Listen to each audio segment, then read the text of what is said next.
"Old man, now we'll be in charge of your savings and pension," my son-in-law said triumphantly, and I just smiled as if I agreed. He and my daughter rushed to celebrate their victory, confident of my submission. But when they returned at midnight, they saw something that made them scream. Before we continue, please subscribe to the channel and write in the comments what time it is where you are now. I pulled into the driveway at 2:30, still thinking about the cabinet joints Marcus had demonstrated at the Builders Club meeting. The Thursday afternoon sun hit my windshield, at that angle that makes you squint. Brian's truck sat where it shouldn't be. He usually worked until 5 on weekdays. Jennifer's sedan blocked the garage entrance. Something shifted in my chest. Not quite alarm. Recognition, maybe. The front door opened before I touched the handle. Jennifer stood there wearing her careful smile, the one that never quite reached her eyes. She'd dressed up. Makeup, earrings, the whole performance. "Dad, perfect timing. Come in. We need to talk." The house felt staged. Too clean. Too quiet. Coffee cups arranged on the dining room table like props in a play someone had rehearsed, without telling me my lines. Brian sat at the head of my table, my seat, with document stacks fanned before him like a poker hand. A woman I'd never seen stood in the living room doorway, briefcase clutched against her chest, her expression caught between professional and deeply uncomfortable. "Russell, this is Patricia Moore. She's a notary."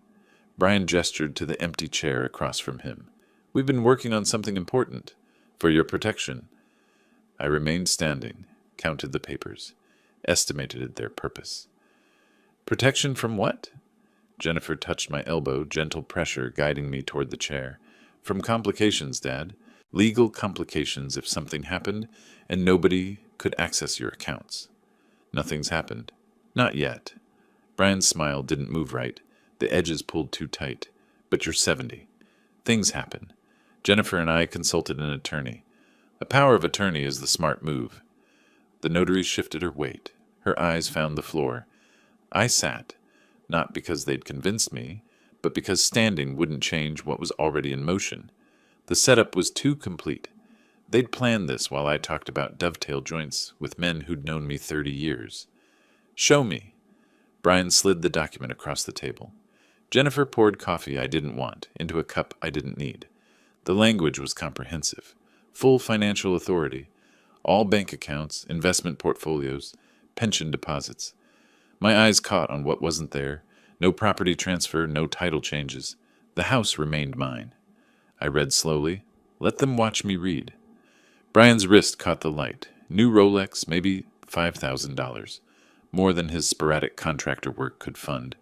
A Porsche Cayenne brochure sat on the coffee table, folded to show a circled price, $89,000. Jennifer's handbag hung on her chair, designer leather with that unmistakable logo. New. Expensive. "You understand what this authorizes?" The notary's voice was thin, required by law to ask. "Financial power of attorney." "And you're signing voluntarily?" I looked at Jennifer. She held my gaze, tears forming on cue. 2 years she'd lived here since her mother died.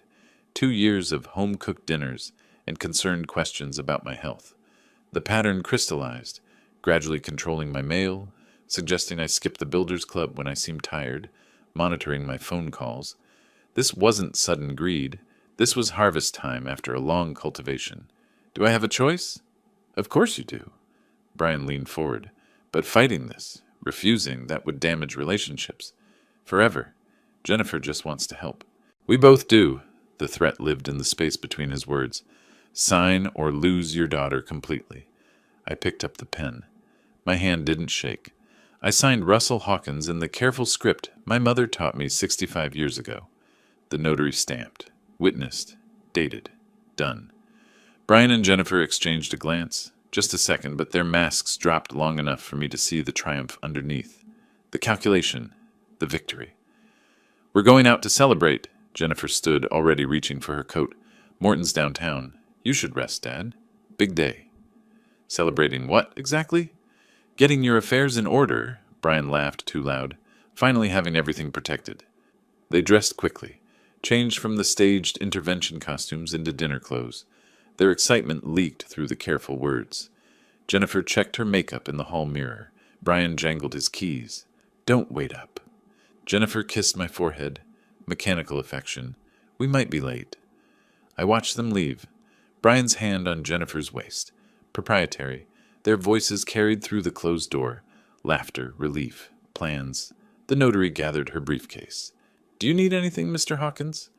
No. Thank you for coming. She hesitated. You seemed very clear about what you were signing. I was clear. She left. I sat alone at my dining room table. Document copies scattered like evidence at a crime scene. The celebration they were having, steakhouse, wine, probably that $89,000 Porsche conversation, should have been my warning. But I already knew. I moved to my study, opened my laptop, searched. Arizona power of attorney property rights. Then, revoking power of attorney Arizona. Then, elder financial abuse documentation. The anger would come later. Right now, I needed information. By 11 o'clock, I'd filled 6 pages with notes. The POA gave them financial access, but the house stayed mine. They could withdraw money, transfer funds, access accounts. But they couldn't sell my property, couldn't claim ownership, couldn't evict me from my own home. They'd won a battle, not the war. I pulled a fresh notebook from my desk drawer, wrote one line at the top of the first page. Power of attorney does not grant residential rights. Then I went to find boxes. The cardboard boxes lined my hallway like soldiers at attention. 6 of them labeled in black marker with the methodical precision I'd learned building houses for 40 years. I sat in my living room armchair, lights off, waiting. Their voices reached me before their keys hit the lock. Jennifer's laugh, high and bright. Brian saying something about finally being in control, loud enough to carry through walls and windows. 12:17 by the clock on the mantel. The front door swung open. Jennifer fumbled for the light switch. They froze. You're leaving tomorrow. I kept my voice level, hands folded in my lap. Noon deadline. Brian blinked at the boxes, then at me, wine-slow comprehension spreading across his face. What? Jennifer, clothes. Brian, clothes. Jennifer, personal items. I gestured to each box. I've packed everything. You'll need to collect the rest by noon. Jennifer's mouth opened, closed. Her makeup was smudged at the corners. Celebration remnants. Dad, what are you doing? Don't call me that. The words came out colder than I'd intended. You lost that right when you staged today's ambush. Brian laughed, disbelief mixed with wine. You're joking? Dad, come on. Read section 4, paragraph 2. What? I unfolded my copy of the power of attorney from the side table, pointed to the specific language I'd highlighted. The POA grants you financial authority. It doesn't grant property rights.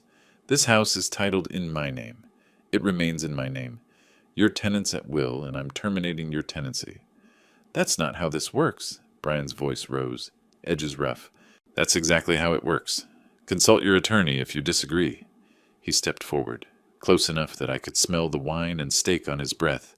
You can't throw us out. We have the power of attorney. I didn't flinch, didn't stand. Let him loom while I stayed seated, immovable. Financial access isn't residential rights. Take the boxes. Be gone by noon. 2 years. Brian's control cracked completely. 2 years we lived here with you. Brian, stop. Jennifer grabbed his arm. No, he should know. He shook her off, turned back to me with rage, replacing the careful masks he'd worn for 24 months. You think we wanted this? In this house?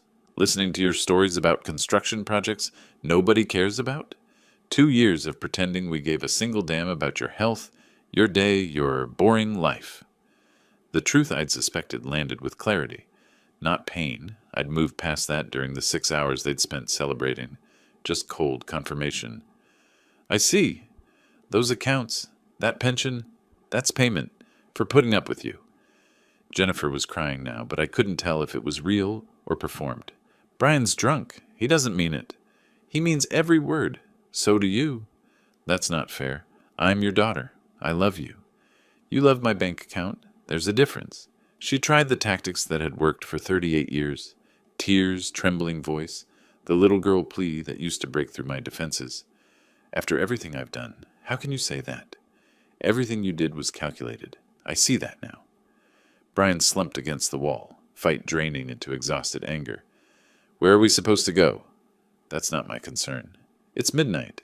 You have 12 hours. Use them wisely. They stumbled to their bedroom, the guest room I'd given them when Jennifer claimed she couldn't bear living alone after her mother's death. I heard them arguing through the walls, blame shifting between them like a hot coal neither wanted to hold. I didn't sleep. Sat in my study reading Margaret Collins's contact information from the Builders Club directory. She specialized in elder law. Her office opened at 8. I called at 7:15, left a message requesting an urgent consultation. She called back at 7:45. Mr. Hawkins? Margaret Collins. Your message said urgent? I signed a power of attorney yesterday under pressure. My daughter and son-in-law. I need to revoke it. Brief pause. Professional assessment happening in the silence. Can you come in today? 2 o'clock? I'll be there. The locksmith arrived at 8:30. Jennifer and Brian were throwing clothes into suitcases, making frantic phone calls about hotels and rentals. The locksmith worked efficiently, front door, back door, garage. Didn't ask questions about the obvious family crisis. My neighbor Thomas Phillips watched from his driveway, coffee cup in hand. Our eyes met. I nodded once. He nodded back. Witness noted. By 10 o'clock, new locks gleamed on every entrance. I knocked on the guest room door. Your keys. They work until noon. Then they don't. Brian yanked the door open, snatched the keys from my hand. His face was pale, eyes bloodshot. You're making a mistake, old man. The mistake was trusting you. They loaded their truck in bitter silence. Boxes, suitcases, the expensive items they'd accumulated while living rent-free. At 11:40, they were gone. The house felt larger, emptier, cleaner. I drove downtown to Margaret Collins's office, modern building, modest suite on the 3rd floor, diplomas on the wall, Arizona State law degree, elder law certifications, bar association memberships.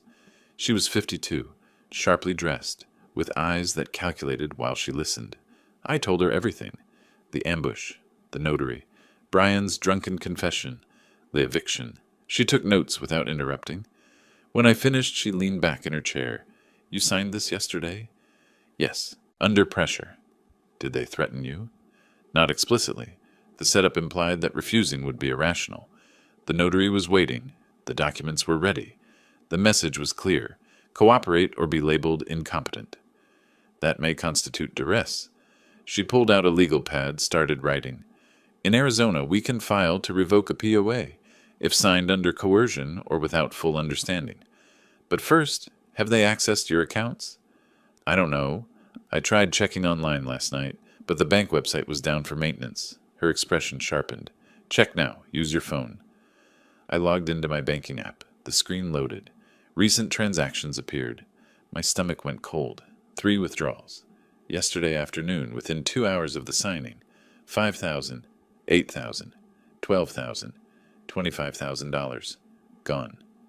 Margaret photographed my phone screen. That's our evidence. They moved immediately. Now we move faster. She handed me a folder. Template documents for POA revocation. Arizona statutes on elder financial abuse. Her business card with her cell number handwritten on the back. File the revocation Monday morning. Document every interaction with them. Save texts, emails, voicemails. If they threaten you, record it. Arizona's a one-party consent state. Build the case brick by brick.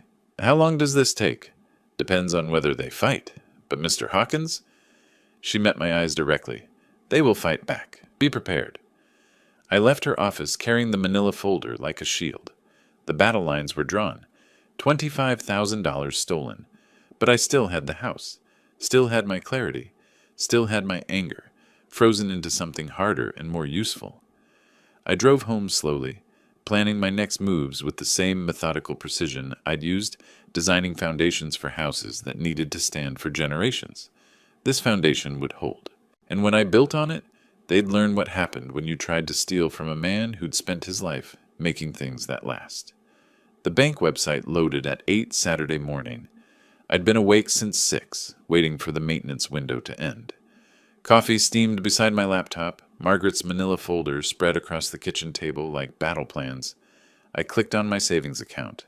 The balance froze me mid-breath. 40 years of construction work, every careful deposit, every delayed vacation so I could save more. The account that should have shown $200,000 now read $115,000. $85,000 gone. I click transaction history. 3 withdrawals. 3 days. 35,000 Wednesday, the day after I signed. 30,000 Thursday. 20,000 Friday. My hands shook holding the mouse. The weekend customer service number connected me to a woman whose sympathy couldn't change reality. Sir, the withdrawals were legally authorized under the power of attorney documentation filed November 15th. I see you've submitted revocation paperwork, but can you reverse them? I cannot reverse completed transactions. I can freeze the accounts to prevent future withdrawals. Freeze everything. That will temporarily freeze your access as well until the revocation processes. Are you certain? The answer stuck in my throat. My own accounts, locked because my daughter had legal authority to steal from them. I'm certain. I called Margaret's cell. She answered on the second ring. Russell? They took $85,000. Silence stretched between us. Then, I'll meet you at my office, 11 o'clock. Margaret's weekend jeans and blazer combination looked wrong in her professional office, but her focus was sharp. We spread my printed bank statements across her conference table. They moved fast. She highlighted each withdrawal with yellow marker. 3 days. 85,000. Can we get it back? She set down the marker, met my eyes directly. Legally? Yes, we can pursue it. Practically? That depends on whether they still have it. What do you mean? Money is liquid, Russell. They could have spent it, transferred it to accounts we can't trace, hidden it. Even if we win a judgment ordering them to return it, collecting might be difficult. So they just get away with it? No. We fight. But you need to understand, this will take time, cost money, and have no guarantees. I drove home through streets decorated for holidays I wouldn't celebrate. Inside my empty house, I pulled a 3-ring binder from my office closet, bought sheet protectors at the drugstore, started organizing everything chronologically. Bank statements first, then Margaret's notes, the POA document, printed emails, every interaction documented, every theft highlighted, every lie preserved, control when everything felt chaotic. Tuesday brought legal papers. Brian's attorney claimed 2 years of caregiving services, 3,000 hours at $15 hourly, justifying $45,000 in compensation. Absurd mathematics covering naked theft. Margaret's response was surgical. She attached evidence I'd provided. Utility bills, property tax statements, grocery receipts. I'd paid every household expense while they lived here, $4,500 monthly for 24 months. $108,000 in free housing and living expenses. They hadn't cared for me. I'd subsidized them. Wednesday, my cousin Patricia called from California. Russell, honey, Jennifer sent an email. She's worried about you. I'm fine, Patricia. She says you're having memory problems, that you accused her of stealing when she was just helping with your finances. Did she mention the $85,000 she withdrew without asking? Silence. I'm not losing my memory. I'm losing my patience with thieves even when they're related. Other calls followed. Jennifer had distributed her narrative widely. Elderly father, declining mind, ungrateful paranoia. People who should have known me believed her version. Thursday evening, following Margaret's advice, I pulled my credit report. 6 hard inquiries the week after the POA signing. 3 mortgage lenders. 2 home equity companies. 1 reverse mortgage outfit. They'd tried to borrow against my house, my fully paid $850,000 house. The applications were rejected. The POA didn't authorize property encumbrance, but they'd tried. They wanted everything. Friday, an investigator from Adult Protective Services called. Professional, overworked, realistic. Mr. Hawkins, I'm opening an investigation based on your attorney's complaint. However, I need to be honest. These financial cases are complex and take time. We'll interview everyone, review documents. The process typically takes 3 to 6 months. 3 to 6 months. We can refer to law enforcement if we find criminal activity, but we can't order them to return money. I'm sorry. Justice moved like concrete setting. Slow, inevitable, but painfully, frustratingly slow. That night I sat alone with my evidence binder, pages of highlighted theft, proof of calculated plunder. Brian's text from earlier glowed on my phone. You'll regret this. We'll take everything in court. I saved it. Screenshot, timestamp, added to documentation. But doubt crept through the gaps in my certainty. This was my daughter, the child I'd raised, sent to college, walked down the aisle. Maybe they did deserve something for living with me. Maybe I was being vindictive. Maybe... No. I stopped that spiral. Opened the binder to the bank statements. 35,000, 30,000, 20,000. Not caregiving expenses, not household contributions.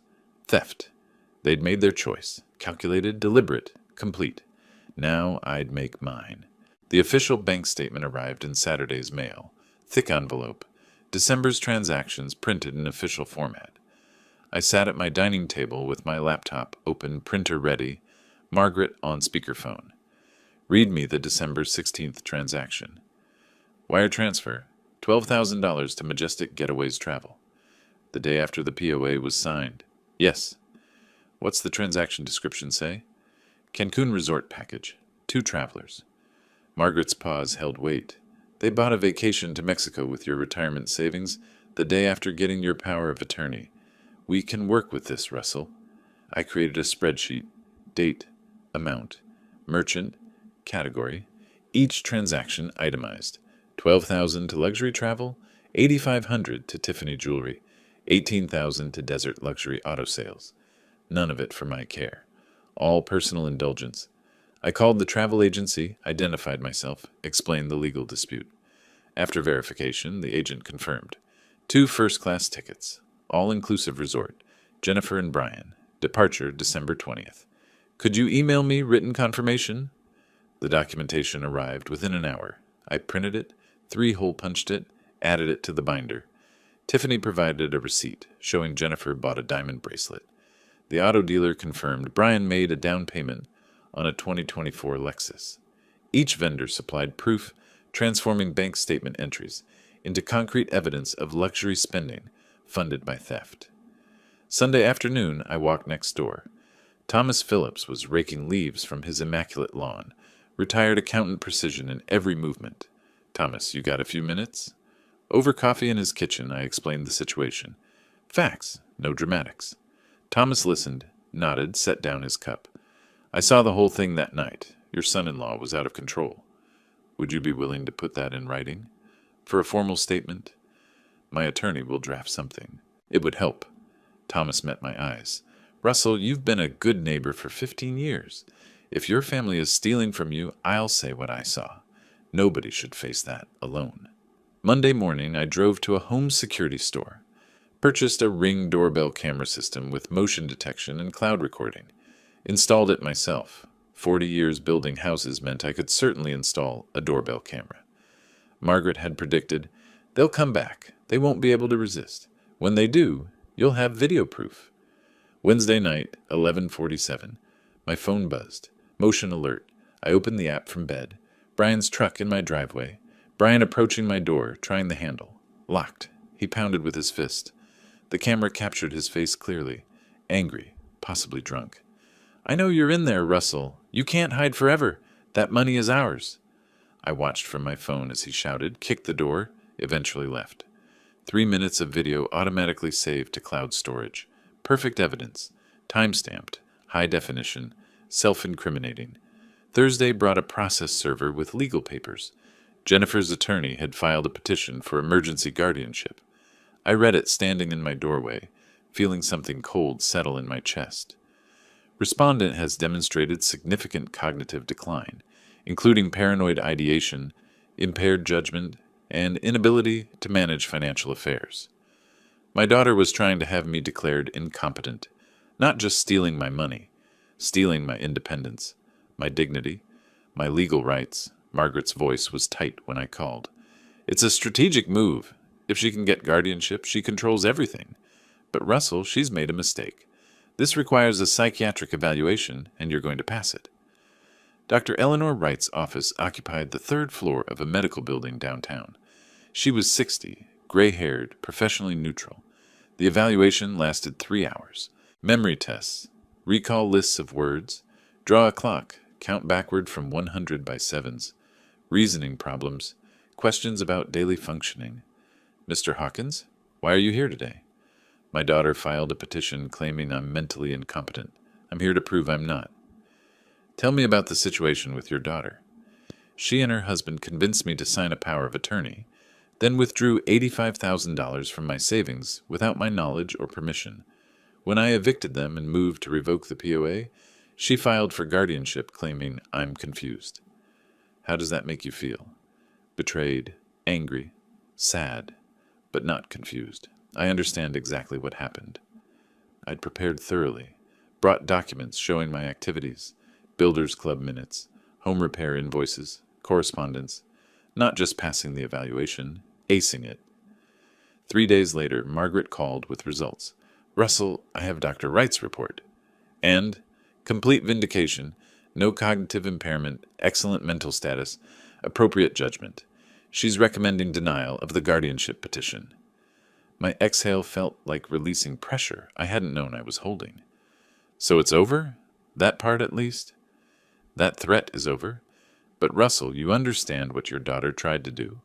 She attempted to have you declared incompetent and stripped of your legal rights. I know. This isn't just about money anymore. This is about your independence, your dignity. I know, Margaret. Believe me, I know. That evening I sat alone with Dr. Wright's report on my coffee table. Official validation that I was competent, rational, appropriate. My daughter had called me incompetent, had tried to take everything, money, house, freedom, identity, and failed. But the victory felt hollow. The evidence binder had grown thick with proof of theft and betrayal. Each page documented another piece of the daughter I'd lost.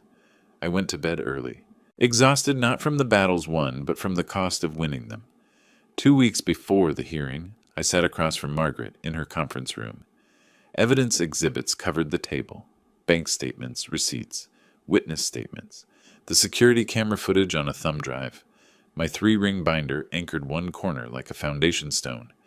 The judge will ask why you signed if you felt pressured. Margaret tapped her pen against her legal pad. You need to answer clearly, without emotion.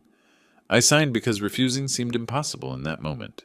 Better, but explain why it seemed impossible. I practiced the answer until the words felt smooth, until I could say them without my voice catching on the betrayal underneath. Early January. The Maricopa County Superior Court building rose concrete and glass against the morning sky. I parked 3 blocks away, walked slowly, arrived at courtroom 4B at 8:30. Margaret waited outside, reviewing notes. At 8:45, Jennifer and Brian arrived with their attorney, Douglas Mitchell. Brian wore a suit I'd never seen. Jennifer's eyes were red, prepared for performance. We sat on opposite sides of the hallway, didn't speak, didn't acknowledge each other. Judge Patricia Morrison called the case at 9 sharp. In the matter of Hawkins' power of attorney revocation, Margaret delivered her opening with surgical precision. Russell signed under duress. The POA was immediately exploited. Evidence would show predatory financial abuse. Douglas Mitchell countered, Russell was a controlling father fabricating claims to punish his daughter for seeking independence. The battle lines were drawn. I took the stand at 9:30, hand on the Bible, standard procedure, swearing to tell the truth. Margaret guided me through November 15th, finding them waiting with the notary, feeling ambushed, seeing their luxury items. I signed because refusing would have destroyed my relationship with my daughter forever. They made it seem like the only rational choice. When did you realize it was a mistake? The moment I saw their faces after I signed. They looked triumphant. Not relieved, triumphant. Douglas Mitchell's cross-examination tried to shake me. Mr. Hawkins, isn't it possible you simply forgot giving your daughter permission? I didn't forget. I was never asked. You evicted your daughter over a misunderstanding, didn't you? I evicted her after discovering she'd stolen $85,000. That's not a misunderstanding. That's a crime. His aggression made him look like a bully. I stayed calm, kept eye contact with the judge, not with Jennifer or Brian. Margaret presented the evidence methodically.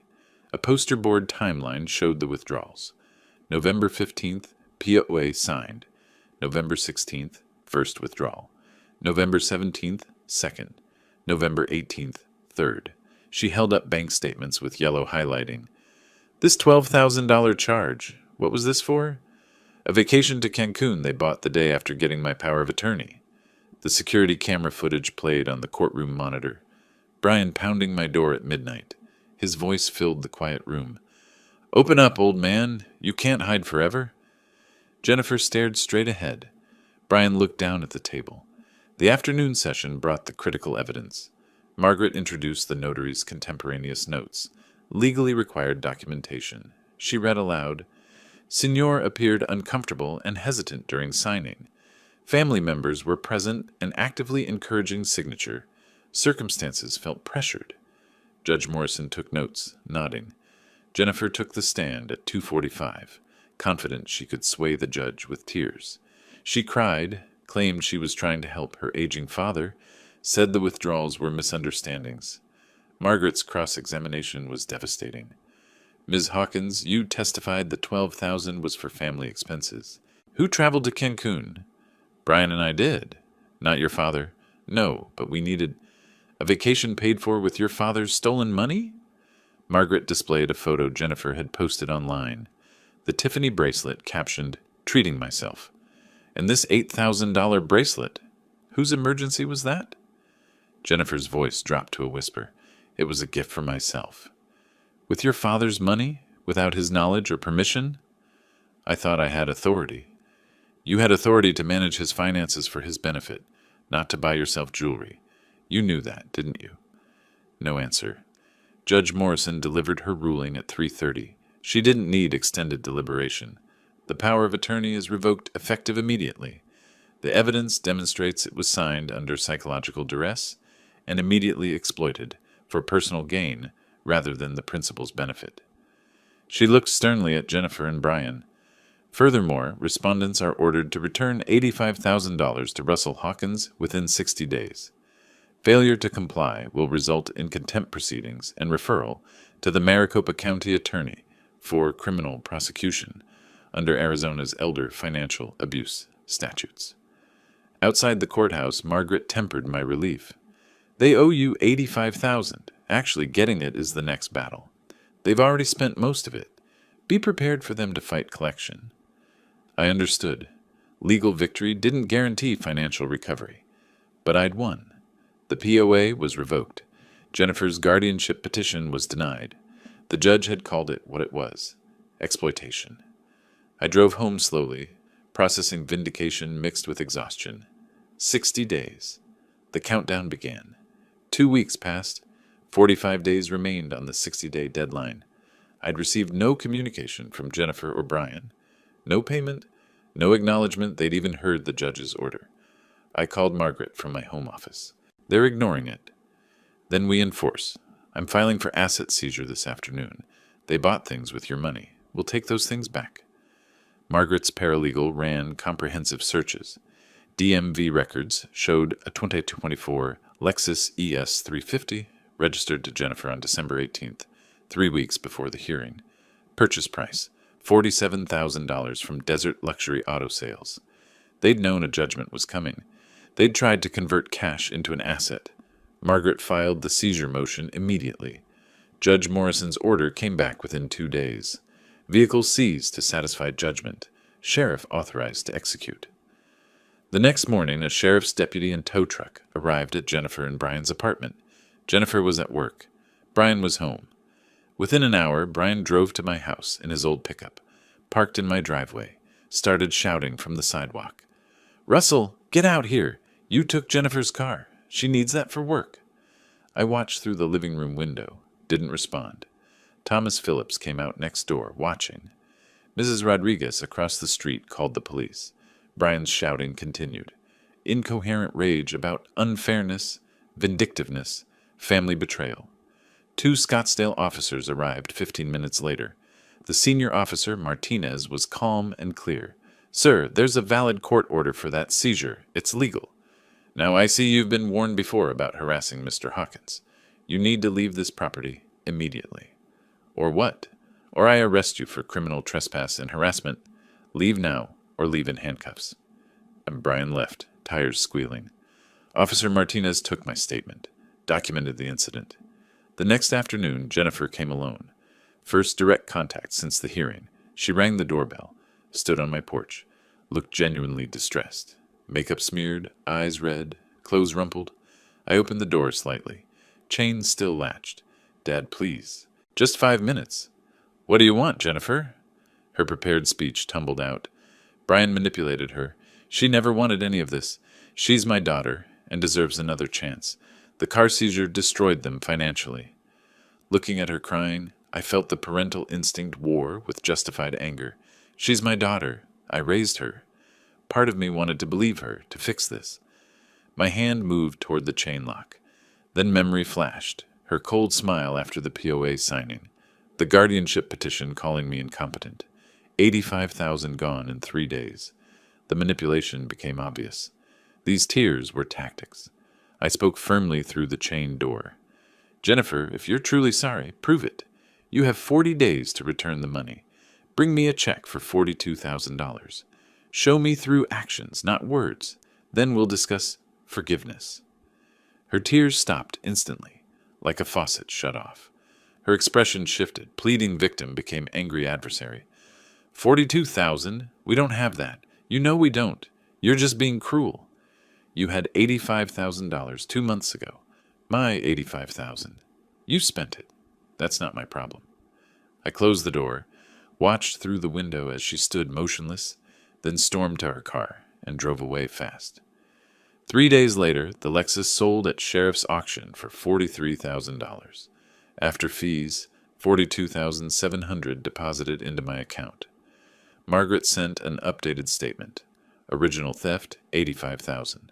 Recovered, $42,700. Outstanding, $42,300. Remaining time, 37 days. Her note warned, they likely cannot pay the remainder. Prepare for contempt proceedings and possible criminal referral. Monitor for bankruptcy filing, which could discharge the judgment. I sat at my dining table with my accounting spreadsheet. 85,000 stolen, 43,000 recovered, 42,000 still owed. I'd won legally, recovered partially, but full restitution seemed unlikely. They had 37 days to produce $42,000 or face jail time. I doubted they had it. They'd spent everything, vacations, jewelry, cars, restaurants. The money was gone. Legal victory, partial recovery, incomplete justice. I updated my spreadsheet with precise numbers, color-coded cells showing recovered versus outstanding amounts. The construction business habit, tracking every detail, maintaining accurate records. But the numbers couldn't show what I'd really lost. Not just money, family, the daughter I'd raised, the relationship I'd thought we had. Those losses couldn't be recovered through court orders or asset seizures. I closed the laptop. 37 days remained. I'd wait and see if they'd pay voluntarily, though I already knew the answer. They wouldn't. They couldn't. The money was gone. 3 weeks after the Lexus seizure, I sat reviewing my accounting spreadsheet. 43,000 recovered, 42,000 still outstanding, when my phone rang. Margaret's voice carried an urgency I hadn't heard before. The APS investigation uncovered something. Can you come to my office this afternoon? You need to see these documents. I drove downtown wondering what new development could warrant that tone. The civil case was essentially over. In Margaret's conference room, Sarah Chen from Adult Protective Services spread printed emails across the table like crime scene photographs. Manila folders, dates highlighted, pages marked with colored tabs. Mr. Hawkins, we subpoenaed Brian Turner's email account. What we found transforms this from civil dispute to criminal conspiracy. She picked up the first email. September 12th, 2024, 2 days after they'd moved into my house. From Brian Turner to Marcus Webb. Subject line, consultation needed regarding family financial situation. My stomach went cold. Sarah Chen read excerpts while Margaret and I followed along on our copies. September 12th. I need advice on accessing my father-in-law's accounts. He's 70, has substantial savings, but won't discuss finances with us. Webb's response. First step is establishing trust and dependency. Move into his residence if possible. Makes you indispensable. September the 20th. We moved in last week. How do we progress? Webb. Gradual isolation from outside influences. Redirect his social contacts through you. make him reliant on your judgment. Each email triggered memories I'd dismissed as coincidence. September 28th. Brian suggesting I skip Builders Club. You looked exhausted, Dad. Rest this week. I'd appreciated the concern. October 15th. Jennifer starting to help with my mail, sorting it before I saw it. Just reducing your stress, Dad. October 22nd.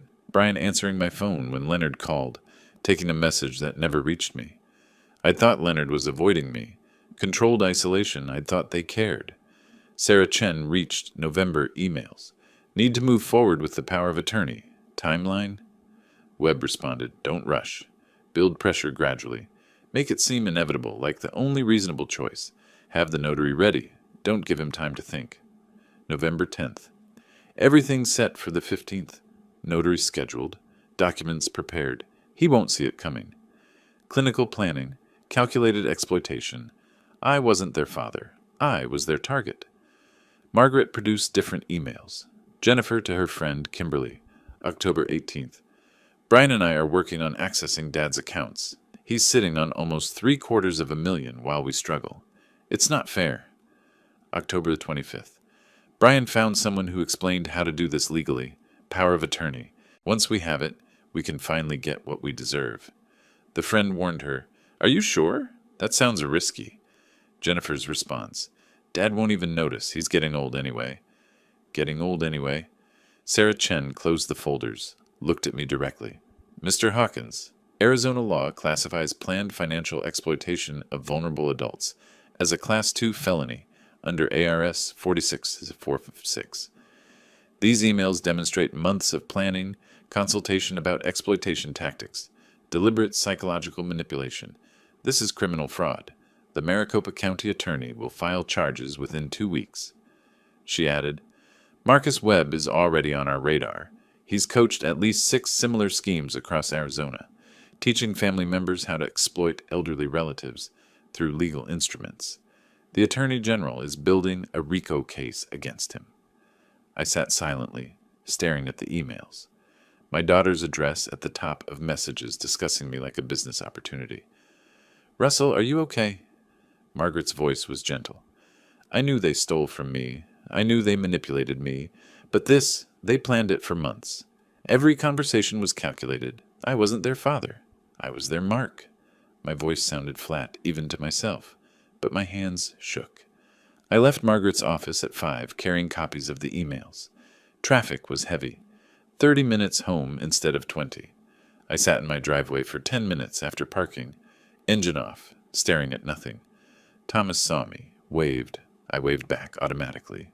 Inside, I dropped the email copies on the dining table next to my accounting spreadsheet, sat down, stared at Jennifer's words. Getting old anyway. Not just theft, not just manipulation, months of calculated targeting, discussed with consultants, executed with precision, every dinner conversation, every expression of concern, every offer to help, tactical moves in a scheme that started before they'd even unpacked their boxes. I filled 2 pages with notes, mapping the isolation tactics I now recognized. Missed phone messages, discouraged outings, intercepted mail, manufactured concern about my tiredness. Each one a manipulation I'd dismissed as carrying attention. The evidence was comprehensive. The betrayal was complete.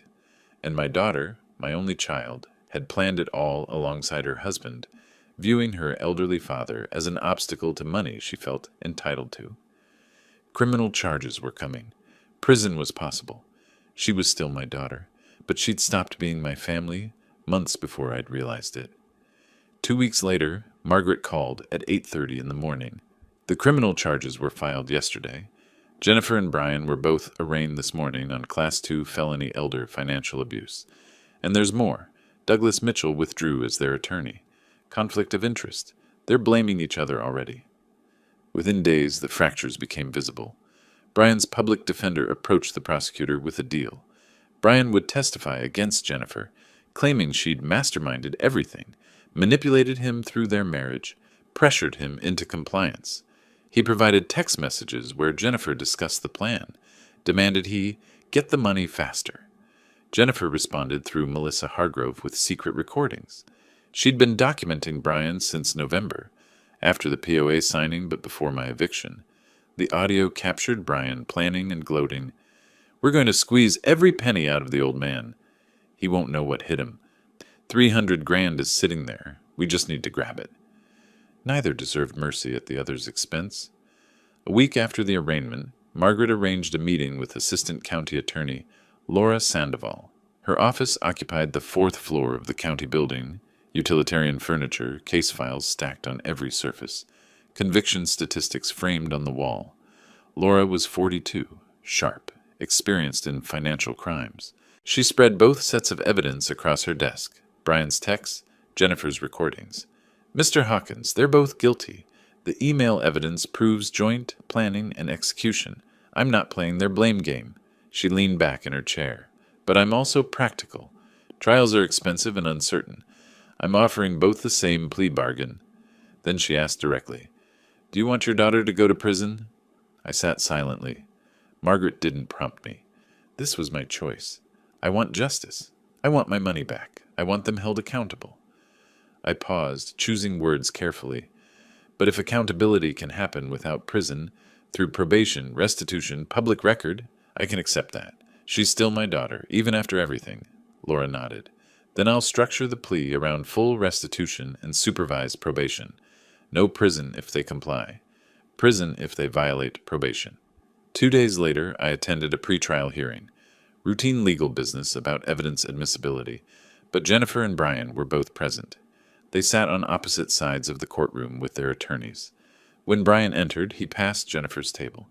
He muttered something. I didn't catch it, but Jennifer did. She stood abruptly. "You're the one who contacted Marcus Webb. This whole thing was your idea." Her attorney tried to quiet her. Brian's attorney stepped forward. The judge threatened both with contempt if they couldn't behave professionally. I watched this public breakdown with mixed feelings. Bitter satisfaction, maybe. They were getting a taste of betrayal from each other. After the hearing, Laura Sandoval presented identical plea offers to both attorneys. Plead guilty to Class 4 felony elder financial abuse, pay full restitution of $42,000 within 6 months, 3 years supervised probation, 200 hours community service, mandatory elder abuse prevention program, no contact with me. Refuse the offer and face trial, with potential 2 to 3 year prison sentences. 1 week to decide. Margaret mentioned casually later, "Did you know Jennifer filed for divorce last week?" I didn't. She showed me the public record. Jennifer Hawkins versus Brian Turner, citing irreconcilable differences and criminal conduct of respondent. Brian signed the acknowledgement within 24 hours. Their marriage lasted 2 years. How much was genuine? How much was criminal partnership? I had no answer. The deadline was Friday. Today was Monday. 4 days remained for them to choose. Accept accountability and avoid prison, or gamble on trial. I sat at home, television on but unwatched, checking my phone periodically for updates from Margaret. Brian's attorney requested a deadline extension. Denied. Jennifer's attorney asked for modified restitution schedule. Under consideration. The tension built as I waited to see if they'd choose responsibility or risk. They'd spent months planning to exploit me, discussing strategies with consultants, executing isolation tactics with precision. Now they were isolated from each other, desperate, broke, facing prison. The scheme was consuming itself from within. Justice, maybe, but bitter justice. My daughter was one of the people facing these consequences. That reality never stopped hurting, even when I knew the consequences were earned. 4 days until the deadline. I waited. Friday morning, 7:30. My phone rang while I sat at the kitchen table, coffee growing cold. "Russell, they accepted. Both of them signed the plea offer this morning." Margaret's voice carried relief. "The formal hearing is this afternoon at 2. It's done." Done. My daughter would stand in court and plead guilty to a felony. I drove to the courthouse at 1:30, parked in the public garage, took the elevator to the 4th floor. Courtroom 4B, the same room where the civil case was decided months ago. Jennifer and Brian stood before Judge Morrison at separate podiums, several feet apart, not looking at each other. Their attorneys flanked them like guards. Judge Morrison was formal, procedural. "You are charged with Class 4 felony financial exploitation of a vulnerable adult. Ms. Hawkins, how do you plead? Jennifer's voice barely carried. Guilty, Your Honor.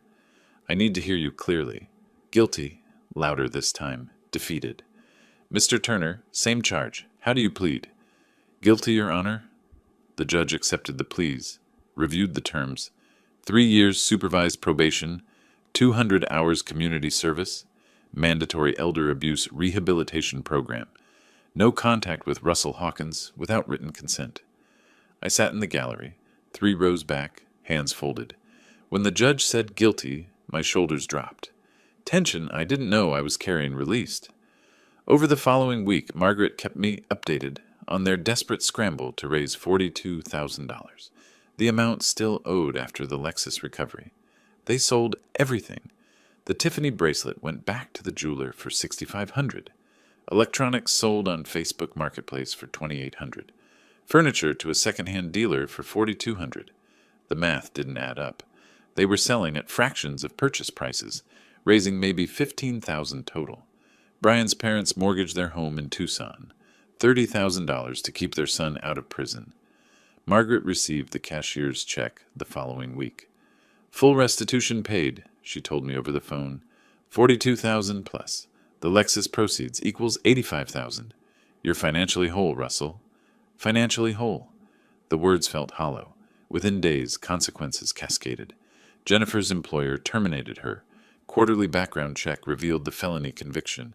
Her marketing coordinator position, $38,000 annually, gone. Brian's sporadic contractor work dried up completely. Nobody hires convicted financial criminals. Their apartment in North Scottsdale became unaffordable. They moved to a budget complex near 83rd Avenue, a rough neighborhood, 1-bedroom unit for $950 monthly. The social death followed. Friends stopped calling. Jennifer's social media went silent, then disappeared entirely. Accounts deleted. Invitations stopped. They became pariahs. Early March brought a probation compliance hearing. I attended, not required, but I wanted to see the process working. As I left the courtroom, Jennifer stood in the hallway with her attorney. She saw me, broke away from Melissa Hargrove's restraining hand, stepped toward me. I hope you're satisfied. Her voice echoed in the marble corridor. People stopped, watched. You've destroyed your only daughter. Was it worth your precious money? I waited until she finished, then spoke calmly, projecting just enough to be heard. Jennifer, I didn't destroy your life. You made choices. To plan theft. To manipulate me. To steal money you didn't earn. Every consequence you're experiencing is the direct result of those choices. I simply refused to be your victim. Her face crumpled, rage and pain mixing together. If you want to blame someone, look in a mirror. Melissa Hargrove pulled her away firmly. I turned toward the elevator, knowing those were the last words I'd ever speak to my daughter. That evening I sat at my dining table with my laptop, the same table where this began 4 months earlier with the POA ambush. My spreadsheet showed the final accounting. $85,000 stolen, $43,000 recovered through Lexus sale, $42,000 restitution payment, total recovered $85,000, 0 balance owed. The numbers balanced perfectly. But the cost column couldn't be quantified. A daughter lost, a family destroyed, a betrayal that could never be undone. I'd recovered every dollar. My house was mine alone. My accounts were secure. But sitting in the empty house that evening, I felt the weight of what victory had cost. Justice achieved, family destroyed. The spreadsheet showed financial recovery. But no spreadsheet could account for the losses that really mattered. I closed the laptop, sat in silence, processed the hollow feeling of complete victory. 2 weeks later, mid-March, I woke on a Saturday morning to genuine peace. Not the tense silence of recent months, but actual quiet. I made coffee, took it to my back patio, watched the sun rise over the desert mountains. No legal updates to check, no court dates pending, no crisis demanding attention. The battle was over. Thursday, I returned to the Builders Club meeting for the first time since September. 7 months absent. When I entered the restaurant's private room, Leonard waved me over. "Russell, where have you been?" "Family situation, it's resolved now." They understood the tone, didn't push. The conversation shifted to a commercial project debate. I contributed my opinion. Normal felt therapeutic. Leonard called later that week. Lunch? We met at the Mexican restaurant on Saturday. Over enchiladas, Leonard said, I called you last October. Left a message with Brian. You never called back. Another manipulation revealed, even now. I never got that message. He was controlling communications. It's over. Leonard nodded. Good. I missed our conversations. We talked about everything else. Sports, his grandkids, normal life. The friendship resumed without dwelling on trauma. Tuesday afternoon, Thomas Phillips knocked on my door. We sat at my kitchen table with coffee. I don't need details, Thomas said carefully, but you handled a difficult situation with integrity. Thank you for the witness statement. That mattered. Thomas waved it off. Neighbors help neighbors. You did the right thing even when it was hard. The right choice isn't always the easy one. No. But that's why integrity matters. Anyone can make easy choices. Wednesday morning, Margaret's email arrived. Russell, thought you'd want to see this. The attached article from the Arizona Republic described an uptick in elder financial abuse prosecutions in Maricopa County. 3 new cases filed recently, all citing one case's successful outcome for encouraging other victims to report. One victim quoted, I was ashamed to report it. He's family. But reading about that other case showed me family doesn't excuse theft. I filed charges. My case, my fight. Helping others find courage. I read it 3 times. My personal nightmare had meaning beyond myself. The suffering wasn't pointless. Thursday, I searched online for Grand Canyon lodges. Found a small place on the South Rim. Booked a cabin for a week in April. I called Leonard. Remember you said you'd never been to the Grand Canyon? Want to go with me next month? He laughed. I'm 72. When else am I going to go? Yes. Planning felt like reclaiming life. Choosing joy despite loss. Friday evening, I stood on my patio watching the sunset. The mountains turned gold, then purple, then dark. I was alone. Jennifer was gone, barred from contact, full of hatred. My wife was dead. My house was empty except for me. But I was standing in my own home, financially secure, legally victorious, dignity intact. I thought about the alternative. If I'd done nothing, they'd have taken everything eventually. Drained my accounts, mortgaged my house, left me destitute. Fighting was brutal, but necessary. I chose justice over easy peace. As stars emerged in the Arizona sky, I remained on the patio, empty coffee cup in hand. I'd survived the worst betrayal imaginable, my only child deliberately exploiting me. The cost was immense. A daughter lost forever. Family destroyed. Trust shattered. But I kept my dignity, refused to be a victim, held them accountable, recovered everything material, and somehow my suffering helped others. 3 families protecting themselves because I showed it's possible to fight and win. The victory was hollow, but it was still victory. Justice was served, even if happiness wasn't restored. I turned and walked back into my house, my sanctuary, my peace, and closed the door. If you like this story, please like this video, subscribe to the channel, and share your impressions of this story in the comments. To listen to the next story, click on the box on the left. Thank you for watching.